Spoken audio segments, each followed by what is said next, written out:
প্রকৃতি সম্পূর্ণ সমর্থন করলেও রাজ্য সরকারের সমর্থন পায়নি গোটা দেশের এই ধর্মঘট। ক্রমাগত বর্ষণকে উপেক্ষা করে বুধবার গোটা দেশব্যাপী ধর্মঘটকে সমর্থন করেনি রাজ্যের স্কুল, কলেজ সহ অফিস কাছারি, প্রত্যেকটি সরকারি কার্যালয়। খোলা ছিল মহিলা কলেজ, ছাত্রছাত্রীর সংখ্যা ছিল খুবই কম। উপস্থিত ছিলেন অধ্যাপক ও অধ্যাপিকা। সরকারি চাকুরি করেন, কোনো মতেই সমর্থন করতে পারবেন না এই ধর্মঘটকে, এই অভিমতে ব্যক্ত করেন মহিলা কলেজের অধ্যাপিকা। হ্যাঁ, যেহেতু বন্ধ ডেকেছে ঠিক আছে, কিন্তু আমাদের তো গভর্নমেন্ট নির্দেশেই আছে না আসার জন্য। আমরা যেহেতু গভর্নমেন্ট জব করি, অতএব ওইটা আমাদের মানতেই হবে, বুঝলেন তো।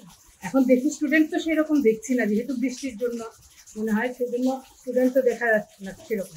একদিকে বৃষ্টি, অন্যদিকে দুটোই মুশকিল। যেরকম আমরাও মানে ঠিক ঠিক টাইমে আসতে পারি না, ইয়ে করতে পারিনি, এরকম কোনো রিক্সা নেই, খুব ঝামেলা হয়েছে আজকে। অটো যাতায়াত করছে। হ্যাঁ, মানে কম আর কি, বৃষ্টির জন্যই হতে পারে কি কি বুঝতে তো পারিনি না, তবে অন্য দিনের তুলনায় মোটামুটি অনেকটাই কম।